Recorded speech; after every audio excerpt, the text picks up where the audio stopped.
श्री गुरु विष्णु श्री रूपम साग्रजातम सहगणं सजीवं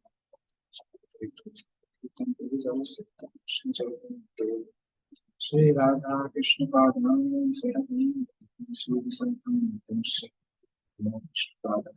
कृष्णाय भूतले श्रीमते नमस्ते सारस्वते देवे गौरी सत्य दर्शितमे श्री कृष्ण चैतन्य नित्यानंद श्री अद्वैत गदाधर श्री हरे कृष्ण कृष्ण कृष्ण हरे हरे नाम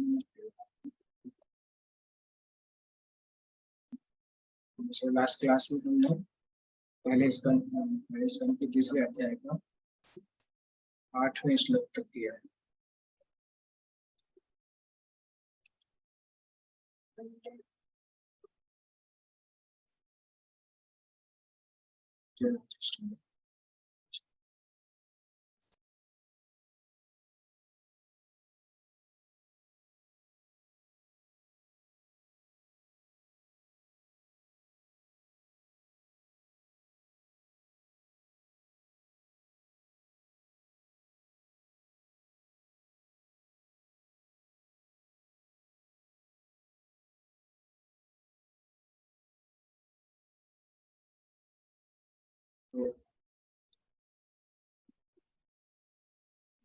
आठवें श्लोक में हमने देखा था देवर्षि नारद जो कि ऋषियों के सर्ग में भगवान के तीसरे अवतार के रूप में आते हैं और नारद मुनि जो हैं वो एक्चुअली में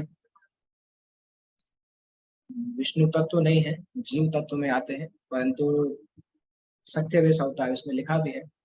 तीसरा अवतार जो है वो सत्यवेश अवतार नारद का जो अवतार है। और नारद मुनि ने वेदों के भाष्य को संकलित किया जिसमें भक्ति मिलती है जो निष्काम कर्म की प्रेरणा होता है। यहाँ तक हमने देखा था और फिर 9वें श्लोक से आज हमें करना था कि 9वें श्लोक में बता रहे हैं तो ये धर्म का लासन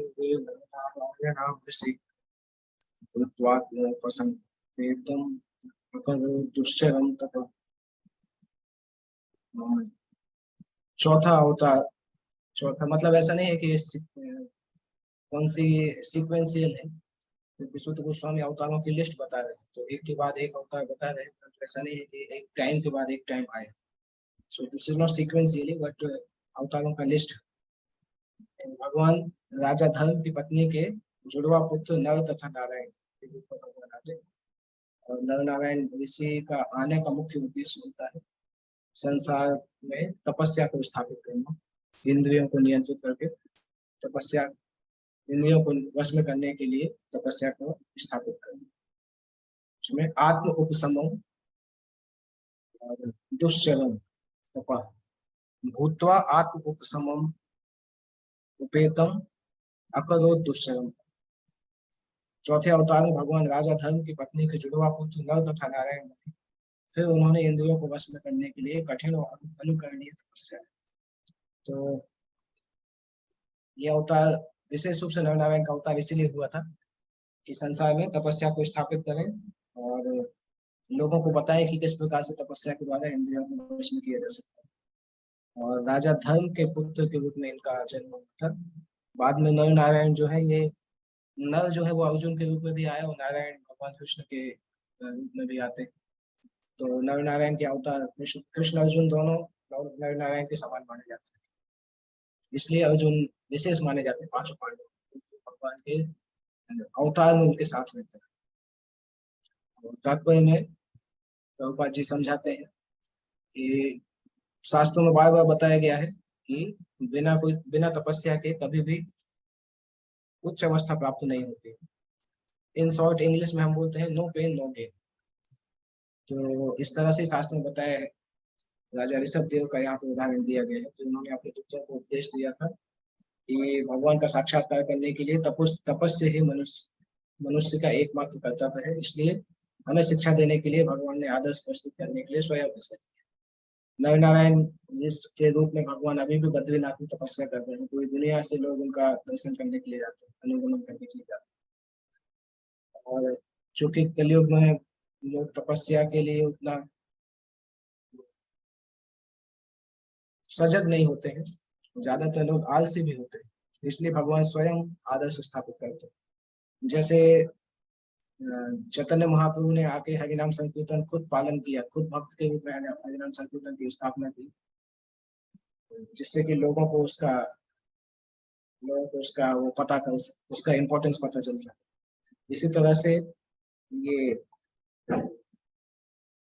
नर नारायण जो भगवान के अवतार है, उन्होंने तपस्या के स्टैंडर्ड्स को स्थापित किया। तो इसमें लिखा है चैतन्य महाप्रभु ने भी ऐसे ही कार्य के लिए विशेष कृपा करने के लिए प्रकट हुए थे। नारायण अवतार की पूजा आज भी हिमालय पर्वत स्थित बद्री नारायण में की जाती है। ये चतुर्थ अवतार है। इसके बाद पंचम अवतार आता है। पंचम कपिलो नाम सिद्धेश काल विप्लुतम वाचा सूर्य सांख्यम तत्वग्राम विनिर्णयम्। तो पांचवें अवतार है भगवान कपिल। ये भगवान कपिल देवहूति और गर्दम मुनि के पुत्र हैं। और कपिल ने जो अपनी माँ को उपदेश दिए वो बहुत प्रसिद्ध उपदेश है, सांख्य उपदेश, जो कि इस भागवत के तीसरे स्कंद में स्थित है। तीसरे स्कंद के अंतिम अंतिम पार्ट में, अंतिम 7-8 अध्याय में भगवान कपिल की शिक्षाएं हैं। और सिद्धेश काल विप्लुत। सिद्धेश का मतलब होता है सिद्धों में श्रेष्ठ। संसार के जितने भी सिद्ध पुरुष हैं उसमें सबसे सर्वश्रेष्ठ कपिल, भगवान कपिल का नाम आता है। और उन्होंने आसुरी नाम के एक ब्राह्मण को सृष्टिकारी तत्व बताया और सांख्य का ज्ञान दिया। ऐसा नहीं कि ये ब्राह्मण आसुरी था, इस ब्राह्मण का नाम आसुरी था। जैसे श्री विश्वनाथ चक्रवर्ती ठाकुर लिखते हैं कि इस ब्राह्मण का नाम आसुरी था। ऐसा नहीं था कि डेमोनियक ब्राह्मण था, ये ब्राह्मण था पर उसका नाम उस प्रकार से रखा था।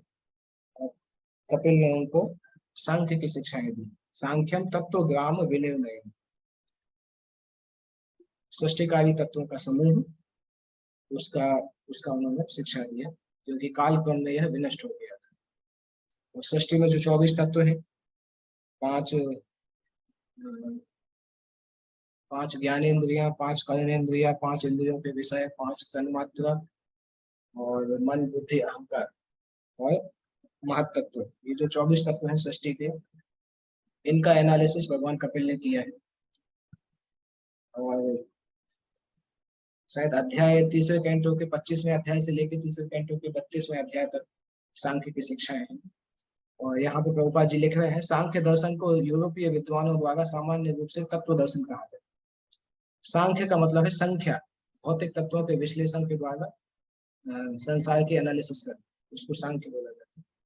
भगवान कपिल ने सर्वप्रथम इसको किया और इसके लिए उनको भगवान का 5वां अवतार माना जाता है।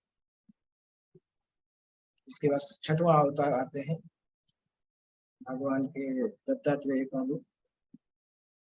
दत्तात्रेय जो है वो अत्रि मुनि और अनुसुईया देवी के पुत्र हैं। चौथे स्कंद में इनकी स्टोरी भी आएगी, चौथे स्कंद के पहले अध्याय में किस प्रकार से भगवान अवतरित हुए। यहाँ पे जस्ट उसका शॉर्ट डिस्क्रिप्शन है।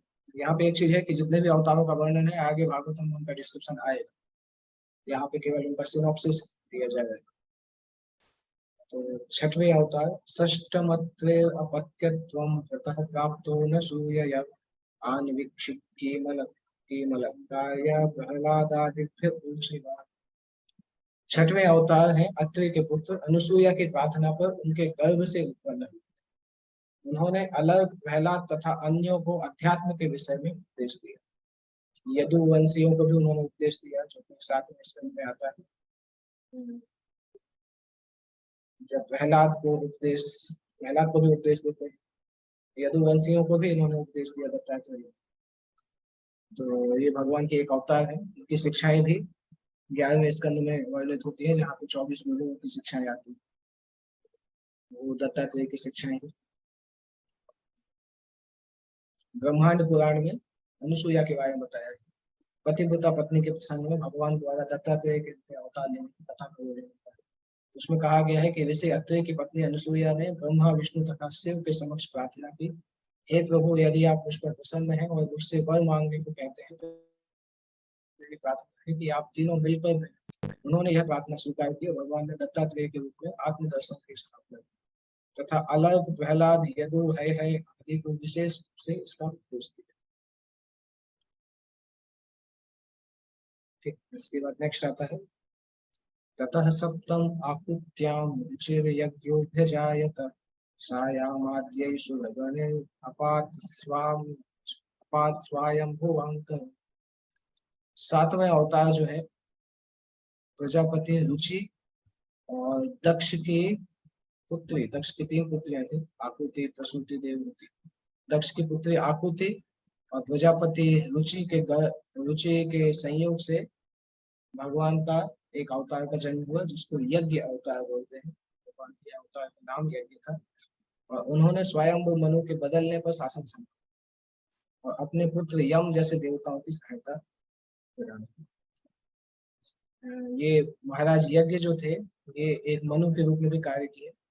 स्वयंभू मनु का जब शासन बदला तो यज्ञ ने उनके उसके रिप्लेसमेंट के जैसा राज्य किया। एक मनवंतर अवतार जैसा इनको बोला जाता है। इनके पुत्र यम है जिनके द्वारा इन्होंने देवताओं की सहायता प्राप्त। तो इनका वर्णन भी श्रीमद् भागवतम में चौथे स्कंद में ही आता है जहाँ पे दक्ष की पुत्रियों का वर्णन आता है। देवहूति के प्रसंग के बाद दक्ष की बाकी दो पुत्रियों का वर्णन आता है।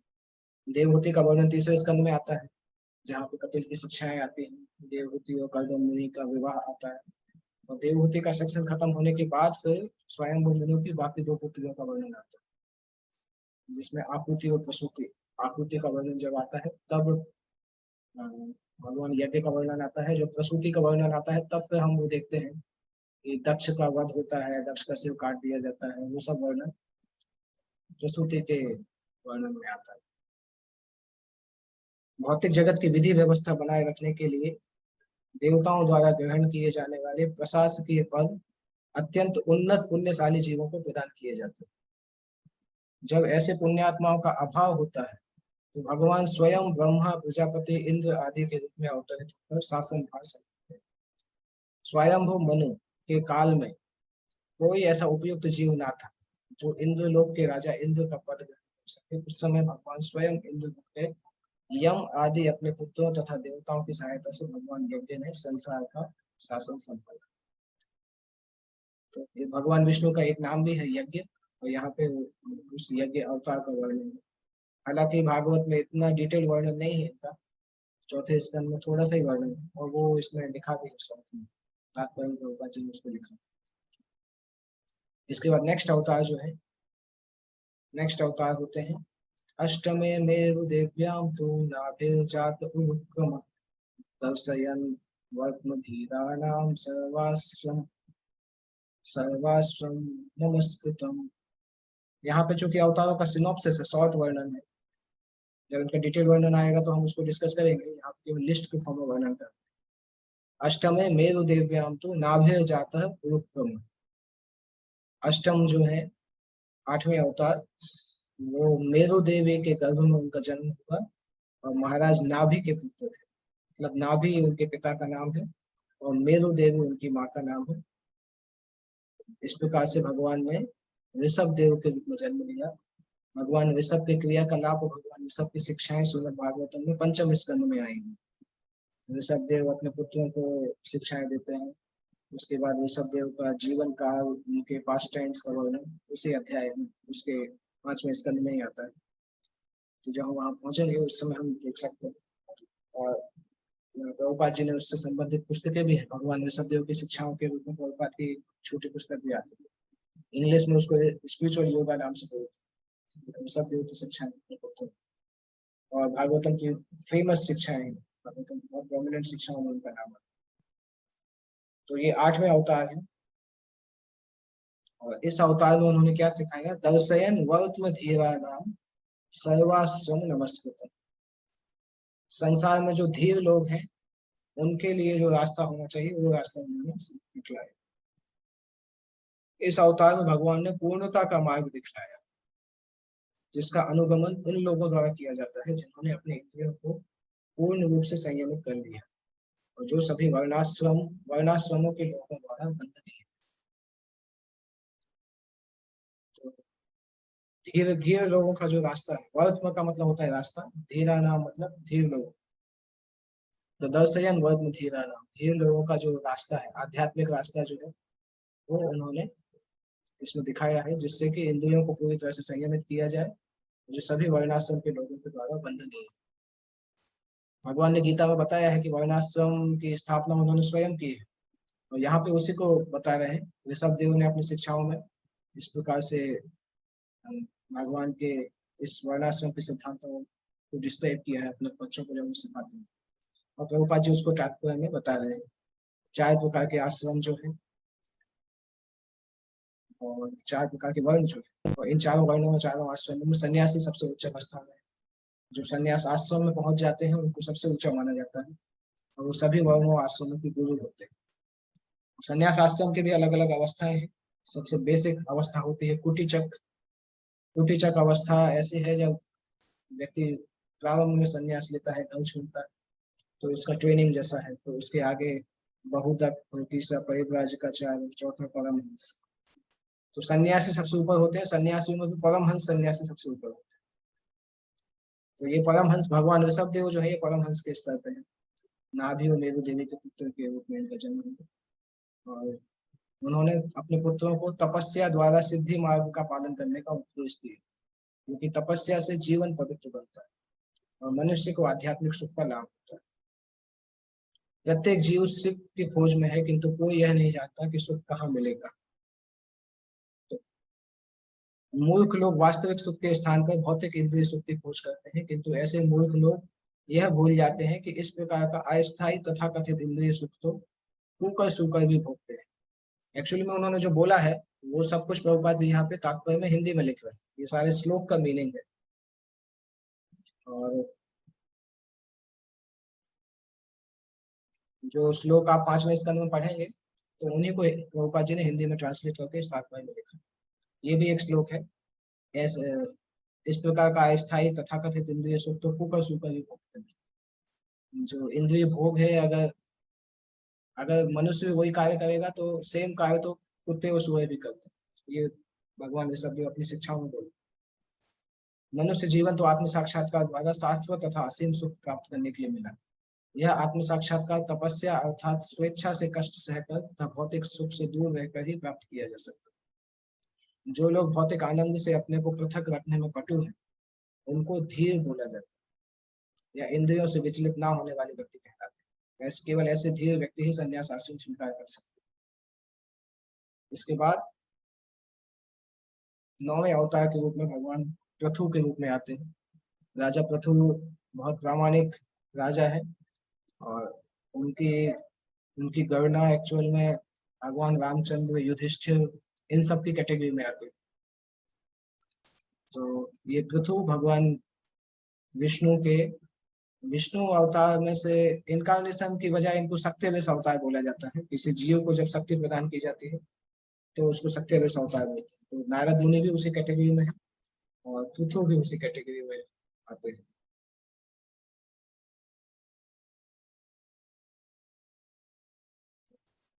पृथु ने क्या कार्य किया?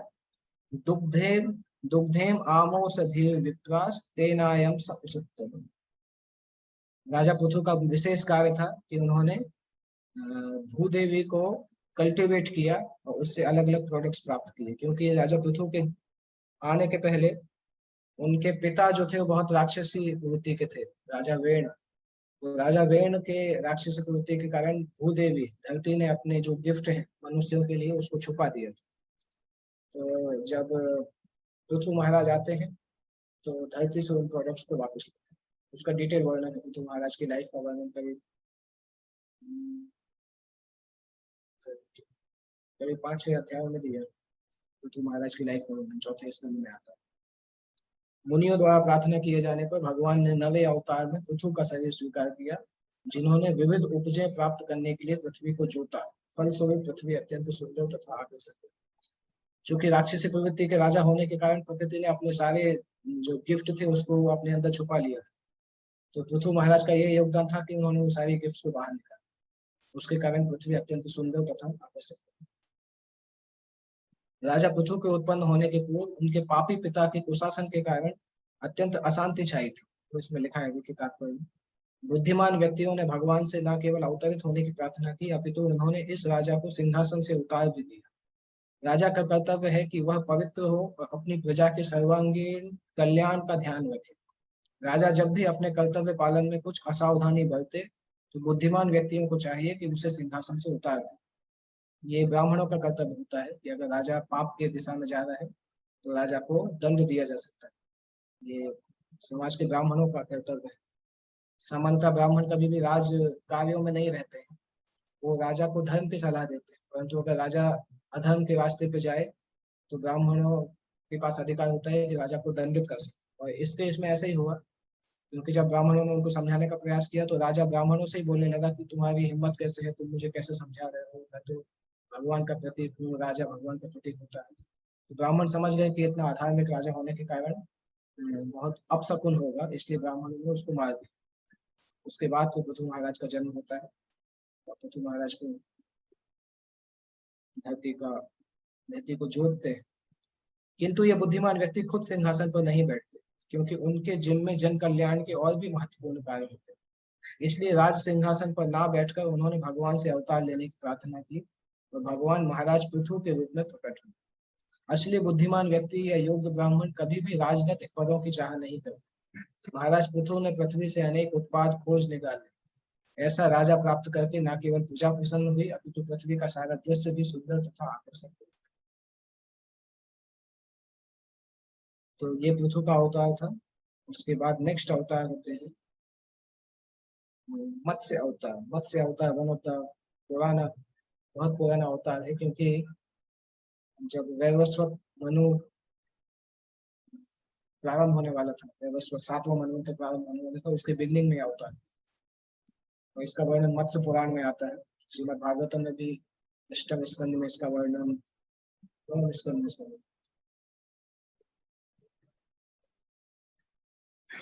अष्टम या नवम में कहीं जगह इसका वर्णन आता है। जब चक्षुष मनु के युग के बाद पूर्ण जल प्रलय हुआ और सारा जगत जल में डूब गया था, तब भगवान मछली के रूप में प्रकट हुए और वैवस्वत मनु को नाव में रखकर उनकी रक्षा की। अगर आप क्लोजली बाइबल की स्टोरी को देखेंगे तो बाइबल की बहुत कुछ स्टोरी इससे मैच करती है। जिस प्रकार से बाइबल में आता है आदम और ईव को भगवान ने बोला था कि सभी पशु पक्षियों की एक एक प्रजाति को नाव में रख के लेके जाओ, तो वो स्टोरी एक्चुअली इससे बहुत मैच करती है। जो कि वैवस्वत मनु जो है उनकी रक्षा करने के लिए भगवान मछली के रूप में आते हैं। वो मछली उस नाव को हैंडल करते हैं। नाव को पूरा प्रलय का पानी चारों तरफ भरा रहता है, तो उस मछली के कारण वो नाव सुरक्षित है। मत्स्य अवतार का वर्णन, जब मैंने पहली बार वो बाइबल पढ़ी थी तो सेम एनालॉजी मुझे लगी थी, क्योंकि मत्स्य अवतार बहुत बहुत प्रसिद्ध अवतार है और ऑलमोस्ट उसी तरह से स्टोरी उसमें बाइबल में आई थी, आदम और ईव की स्टोरी। इसलिए कुछ कुछ स्पिरिचुअलिस्ट या कुछ कुछ हिस्टोरियंस बोलते भी हैं कि वैवस्वत मनु को ही उसमें बाइबल में आदम बोला जाता है, जिनसे आदमी का जन्म। और अगर संस्कृत में देखेंगे तो भी हम ऐसा देखते हैं कि मनु से मानवों का जन्म हुआ। वैवस्वत मनु जो थे तो मनु शब्द से मानवों का जन्म हुआ। बाइबल में भी देखें तो आदम से आदमी का जन्म, आदम उसका नाम था, तो उसके जो वंशज है वो आदमी कहलाए। तो बहुत कुछ सिमिलरिटी है इस पास्ट टाइम में। अगर हम क्रिश्चियन शास्त्रों को देखेंगे, क्रिश्चियन ग्रंथों को देखेंगे और वैदिक ग्रंथों को देखेंगे। भागवत के मूल भाष्यकार श्रीपाद श्रीधर स्वामी के मतानुसार प्रत्येक मनु के बदलने पर सदैव प्रलय नहीं होता, फिर भी चाक्षुष मनु के कार्यकाल के पश्चात यह प्रलय सत्यव्रत को अद्भुत लीला दिखाने के उद्देश्य से किया गया।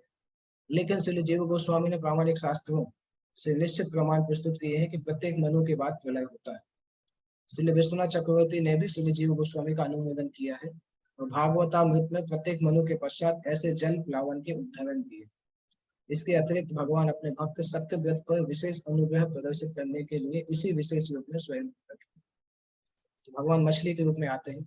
आप लोगों ने देखा भी होगा विष्णु पुराण, अगर आपने देखा होगा तो उसमें ये स्टोरी आती है कि सत्यव्रत मुनि जब स्नान करने जाते हैं तो छोटी सी मछली उनको मिलती है।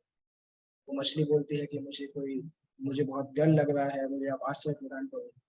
तो छोटी सी मछली रहती है, उसको लोटा में डाल के लेके आ जाए और आके उसको पॉन्ड थोड़ा सा जो उनके महल में छोटा सा एक वो रहता है कंटेनर मटका जैसा, उसमें उस मछली को डाल, और कुछ समय बाद मछली का साइज बढ़ जाता है तो उसको पॉन्ड में डालते हैं, सब जगह डालते हैं, जिसमें भी डालते हैं उसका साइज उतना हो जाता है। तो जब उसको समुद्र में डालते हैं तो समुद्र के बराबर साइज हो जाता है। तब फिर वह सत्यव्रत मुनि को भगवान अपना दर्शन देते हैं मत्स्य अवतार के रूप में, और तब उनको बताते हैं कि आप इस प्रकार से नाव बनाइए और मैं उसकी रक्षा करूँ, क्योंकि विलय विलय बहुत जल्दी आने वाला है। वो वर्णन विष्णु पुराण में भी आता है, पद्म पुराण में भी आता है, भागवत पुराण में भी इसका वर्णन आता है। इसके बाद नेक्स्ट वर्स आता है, सुरासुराणाम उदधिं रत्नतां मंदराचलम दध्रे कमथ रूपेण फष्ट एकादशे रूप। 11वें अवतार जो है कच्छप के रूप में होगा, जब सुर असुराणाम उदधिम, जब सुर और असुरों देवता और राक्षसों ने मिलकर समुद्र को मथने का प्रयास किया मंदराचल पर्वत के द्वारा। तो मंदराचल पर्वत को जब समुद्र में क्षीरों तक समुद्र में डाला गया तो मंदराचल पर्वत डूब गया, क्योंकि समुद्र बहुत गहरा था। तो मंदराचल पर्वत को नीचे से भगवान ने सपोर्ट किया, इसलिए इसमें है कमथ रूपेण, एक कच्छप के रूप में भगवान ने मंदराचल पर्वत को मथनी, मंदराचल पर्वत उनके ऊपर रखा गया और फिर उसको मथा गया। अगर हम देखें ये समुद्र मंथन लीला है, ऐसी एक लीला है भगवान की 2-3 अवतार आते हैं। एक अवतार तो ये है जो कि कच्छप अवतार है, कछुए के रूप में भगवान ने मंदराचल पीठ पे स्थापित किया। दूसरा अवतार है कि मंदराचल पर्वत ऊपर से भी स्टेबल नहीं होता, तो ऊपर भगवान अजित के रूप में बैठते हैं, मंदराचल के ऊपर अजित के रूप में, मंदराचल के नीचे कच्छप अवतार के रूप में। तो फिर मंदराचल से दधि दूध का मंथन, अमृत का जो समुद्र मंथन होता है, और उसी पास टाइम में बाद में भगवान धन्वंतरि के रूप में आते हैं, और उसके बाद उसी पास टाइम में भगवान मोहिनी मोहिनी देवी के रूप में भी आते हैं। तो एक ही पास टाइम में भगवान के कई अवतार होते हैं, कई लीलाएं होती है, इसलिए समुद्र मंथन एक बड़ा पास टाइम, बड़ा लीला है, जो कि श्रीमद् भागवतम में 8वें स्कंद में आता है, और वहाँ पे इन सबका डिटेल वर्णन भी आता है। यहाँ पे सिनॉप्सिस में लिखा है, एक बार आस्तिक तथा नास्तिक दोनों ही समुद्र से अमृत निकालने में जुटे थे, जिससे वे सब प्राप्त अमृत पीकर अमर हो सके। उस समय मंदराचल पर्वत मथने की तरह प्रयुक्त किया गया और समुद्र के जल में भगवान के कच्छप के पीठ को पर्वत के लिए आधार बनाया। तो देवता और दानव दोनों की कंबाइंड स्ट्रेंथ मिला के मंदराचल पर्वत उठाना उनके बस में नहीं था। मंदराचल पर्वत गिर गया था तो कई कई दानव और देवता उसके नीचे दब गए थे, और फिर भगवान विष्णु उस मंदराचल पर्वत गरुड़ के पंख के ऊपर रख के लाए थे। तो इस प्रकार से समुद्र मंथन वो प्रैक्टिकली भगवान विष्णु के कारण ही पूरा समुद्र मंथन हुआ, तो ना तो देवता और दानव दोनों की हिम्मत नहीं थी उसको कंप्लीट करने। तो यहाँ पे कच्छप अवतार का वर्णन है, इसके जस्ट बाद द्वादश अवतार धन्वंतरि का वर्णन है, जो कि इसी लीला में आता है। 12वें अवतार में भगवान धन्वंतरि के रूप में आए, और 13वें अवतार में उन्होंने स्त्री के मनोहर सौंदर्य द्वारा नास्तिकों को मोहित किया और देवताओं को पीने के लिए अमृत प्रदान। तो 12वां अवतार धन्वंतरि का, 13वां अवतार मोहिनी रूप का। और ये स्टोरी, क्योंकि समुद्र मंथन स्टोरी बहुत फेमस है भारत में, आप सभी लोग इसको जानते हैं कि जब असुरों ने जब जब धन्वंतरि अमृत लेके बाहर आते हैं तो असुर लोग क्या करते हैं, उस अमृत को छीन लेते हैं। असुरों के बीच में लड़ाई होने लगती है, कुछ शक्तिशाली असुर होते हैं, कुछ कमजोर होते हैं। कुछ शक्तिशाली असुर बोलते हैं मैं पीऊंगा, असुर तो नहीं नहीं मिलता है। तो उस बीच में फिर भगवान मोहिनी के रूप में आते हैं, सारे असुर उनसे आकर्षित हो जाते हैं। मोहिनी एक बहुत सुंदर स्त्री के रूप में आते हैं, तो उसको बोलते हैं, सारे असुर बोलते हैं कि आप बंटवारा करिए। तो भगवान बोलते भी हैं कि आप मुझ पे कैसे विश्वास कर रहे हैं, मैं तो अभी आपको मिली। आपको ऐसे स्त्री पर विश्वास नहीं करना चाहिए जो कि इस प्रकार से अकेले में घूम रही है और बहुत सारे पुरुषों के साथ जिसके संबंध हो सकते हैं। परंतु सारे के सारे असुर एकदम मोहित रहते हैं, तो उनको दे देते हैं अमृत का, और फिर भगवान अमृत का पान देवताओं को कराते हैं और सिंपल वाटर असुरों को प्रबंध करते हैं। इस प्रकार से नास्तिकों को मोहित करते हैं। उसके बाद 14वां अवतार जो है नृसिंह देव का अवतार है। चतुर्दशम नारसिंहं बिभ्रत्येन्द्रभूषितं ददार कवचैर्निन्दात्एवतां कटिकृत्यथ। 14वें अवतार में भगवान नृसिंह के रूप में प्रकट हुए और अपने नाखूनों से नास्तिक हिरण्यकश्यप के बलिष्ठ शरीर को उसी प्रकार चीर डाला जिस प्रकार बढ़ई लट्ठे को चीर डालती। बढ़ई मतलब जो लकड़ी का काम करता है। जब बढ़ई लकड़ी को काटता है तो तुमने देखा है इवन गांव में तो बहुत सारे बढ़ई इस प्रकार से दिखाई देते हैं। लकड़ी लेके आते हैं, बीच में हाथ लगाते हैं और शक्ति लगाते हैं, बीच से छिल जाती है। तो वो इसमें लिखा है। इसी प्रकार से नृसिंहदेव ने उसको काट उसके इंटेस्टाइन को निकाल लिया, उसके अंदर पेट को चीर फाड़ करके हाथ को बाहर निकाल लिया अपने नाखूनों के द्वारा। तो ये प्रसिद्ध स्टोरी है, इसको हम डिटेल में अभी डिस्कस नहीं करेंगे, आप सबको पता भी है। और 7वें स्कंद में इस स्टोरी के ऊपर पूरा एक ऑलमोस्ट 10 अध्याय सुखदेव गोस्वामी ने बोला। हिरण्यकश्यप व प्रहलाद के जो घटना है उसकी 7वां स्कंद प्रोमिनेंटली इसीलिए।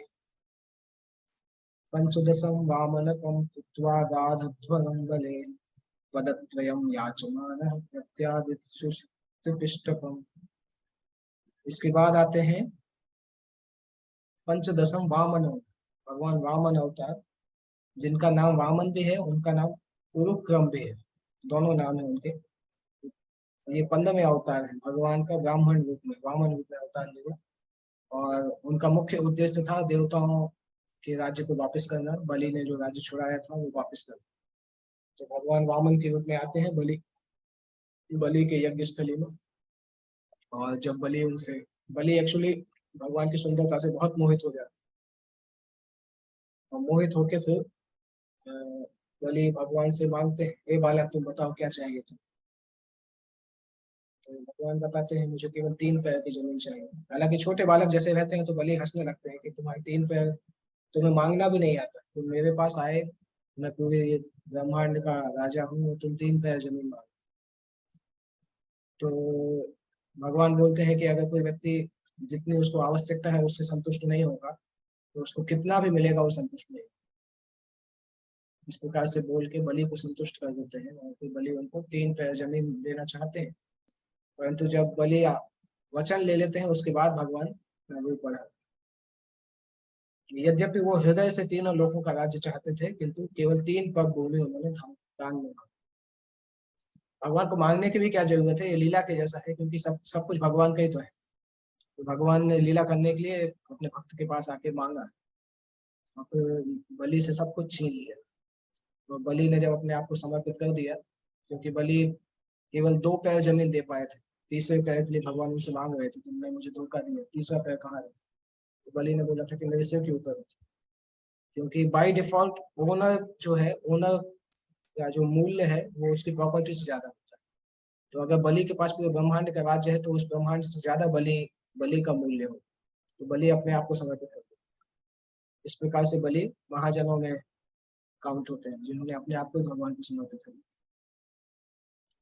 सर्वशक्तिमान भगवान किसी को भी थोड़ा थोड़ा देकर पूरे ब्रह्मांड विश्व का राज्य प्रदान कर सकते हैं। तो इसी प्रकार से एक छोटा सा भूखंड मांगने के बहाने ब्रह्मांड का राज्य वापस भी ले सकते। ठीक, इसके बाद 16th अवतार आता है जो कि रघुपति परशुराम के रूप में भगवान अवतार लेते हैं। उनका कार्य होता है पश्चिम ब्रह्म दोहोद्विपान। राजाओं के द्वारा जब ब्राह्मणों को बहुत शोषित किया जाता है, जब राजा लोग, क्षत्रिय जो है वो इतने अच्छे नहीं रहते, क्षत्रिय क्षत्रिय धर्म का पालन नहीं करते हैं, ब्राह्मणों को परेशान करते हैं, तो क्षत्रियों को दंड देने के लिए भगवान का 16वां अवतार होता है। तो इस अवतार का क्या कार्य होता है, 30 सप्तह कृत्वा कुपिता। कुपिता मतलब कुपित होके, गुस्से में आके 21 बार क्षत्रियों को खत्म कर देते हैं। निक्षत्राम अकरून नहीं, विहीन का मतलब धरती, धरती को क्षत्रियों से विहीन कर देते। 16वें अवतार के रूप में भगवान ने क्षत्रियों का 21 बार संहार किया।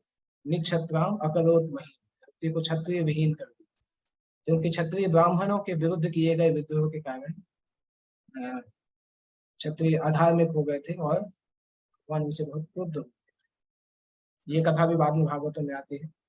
ये कथा विष्णु पुराण में बहुत प्रसिद्ध है।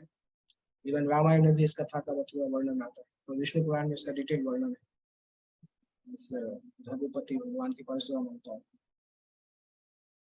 यह अपेक्षा की जाती है कि क्षत्रिय या प्रशासक वर्ग उन बुद्धिमान मनुष्यों के निर्देश से इस लोक का शासन चलाएंगे जो प्रामाणिक शास्त्रों के आधार पर शासकों को निर्देश देते हैं।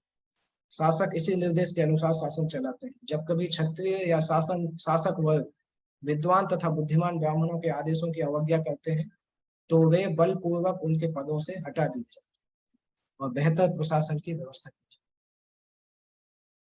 इसके बाद नेक्स्ट आता है व्यासदेव का अवतार, व्यासदेव का इंcarnation। ततः सप्तदशे जातः सत्यवत्यां पराशरात् चक्रे वेदतः शाखा दृष्ट्वा पुंसोऽल्पमेधस। ततः सप्तदशे जातः, इसके बाद 7वां अवतार जो है वो कैसे जन्म लेता है? सत्यवत्यां पराशर, सत्यवती के गर्भ में पराशर मुनि के द्वारा वेद व्यास का अवतार होता है। वो भगवान का सप्तदश अवतार है।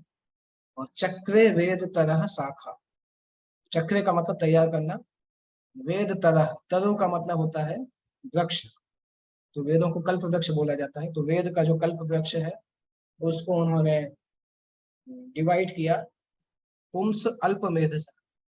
जो कलयुग के बहुत कम बुद्धि वाले लोग जो हैं उनको देखते हुए उन्होंने चारों वेदों को डिवाइड किया, वेदों की शाखाओं को उन्होंने बनाया।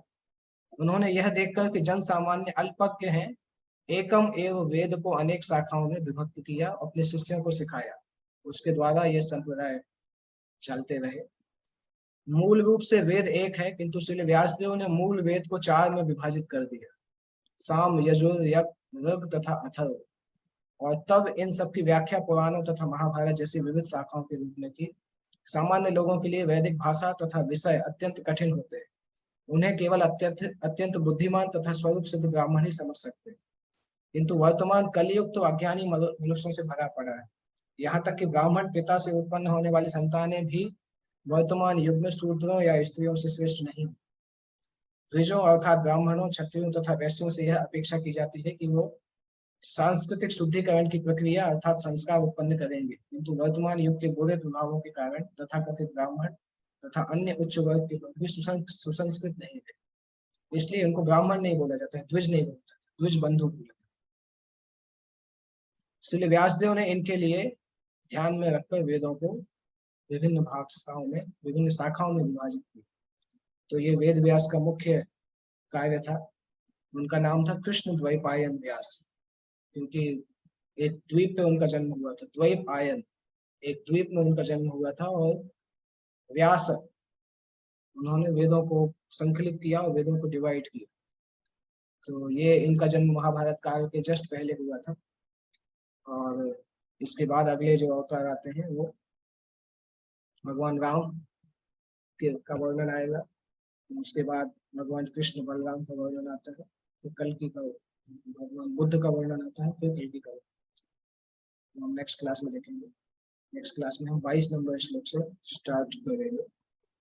किसी को कोई प्रश्न पूछना है तो पूछ सकते हैं।